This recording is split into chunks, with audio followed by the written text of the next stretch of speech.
Hello there, my good friends. Friends help each other out, and I am here today to call you out on one and jog your mind. This is a steady hypothesis. I want to create a problem for you, then show you how to solve it later.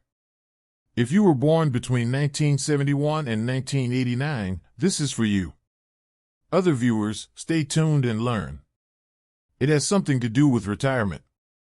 If you were born in 1971, your retirement year is 2031, and if you were born in 1989, your retirement year is 2049, with the others in between those years of birth set to retire between 2032 to 2048. The retirement age here is 60 years as set by the government and most pension schemes. Now, here's the problem. How adequate is your current savings towards your retirement? Hypothetically, let's assume that throughout your employment, you are earning around 100,000 shillings, which makes your presumed net earnings around 70,000 shillings. Of the net, your major recurrent expenditure stands at 50,000 shillings in 2023. This is the amount you will need to meet your daily needs in retirement, assuming there are no fees, rent, or major health issues to take care of. According to inflation figures seen by this channel, the inflation rate for the last 10 years has been ranging from 5.5% to 10% annually.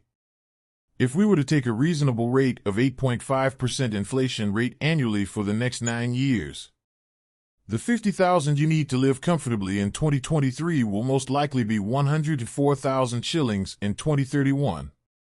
Yes, that is inflation for you. A single tomato you are buying at 10 shillings today will most likely be 25 shillings in 2031 and 50 shillings in 2049. The life you are living comfortably with monthly expenses of 50,000 shillings now will need 104,000 shillings per month in 2031 for you to maintain the same lifestyle, hypothetically. I do not know what the experts say about pension fund adequacy because the numbers are mind-boggling. For an average person, they are likely to discourage you.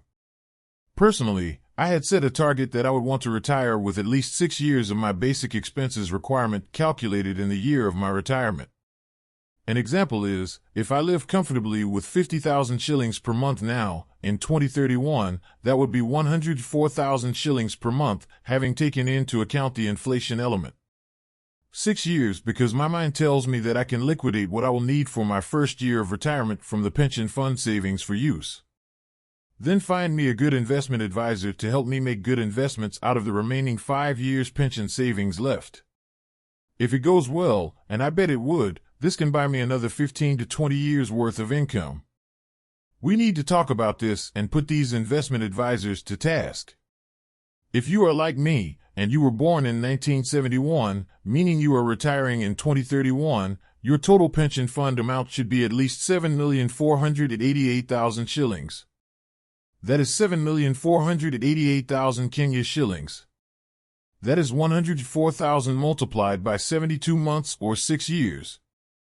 If you were born in 1989, meaning your retirement year is 2049, you will need between 15 million to 20 million for your basic life in retirement of up to 6 years without having to work again.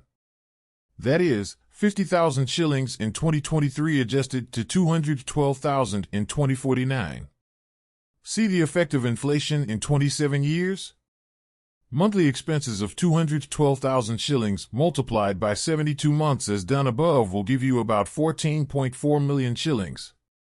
Look at your year of birth, your expected retirement age, and your current pension fund balance. Where are you on this journey? Can we save it? Remember, these are hypotheticals, you could need less or more, but it forms a basis for a good place for you to look into the future and come up with your retirement plan. Disclaimer. We will talk about the best investment opportunities in retirement to guarantee you liquidity, but as a forewarning, it is not advisable to use your retirement money to build a house or rentals. This is a sure way of making sure you deplete your entire life savings in 4 months and live a miserable life for the next 5 years and probably die sooner. The figures given here are just for basic living in retirement. Build your house before you retire. If this caught your attention, subscribe.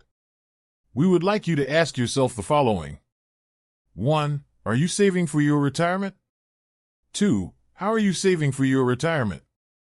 Here are other questions to compound your problems. 1. Are you planning to retire and take a well-deserved rest, or will retire from one job and move to another to sustain your daily life? 2. Or, will you depend on your children for daily sustenance? 3. How will you take care of your medical bills? 4. How is your social life? Do you have friends outside your work environment? Ponder these questions. I will be back with answers in the next video.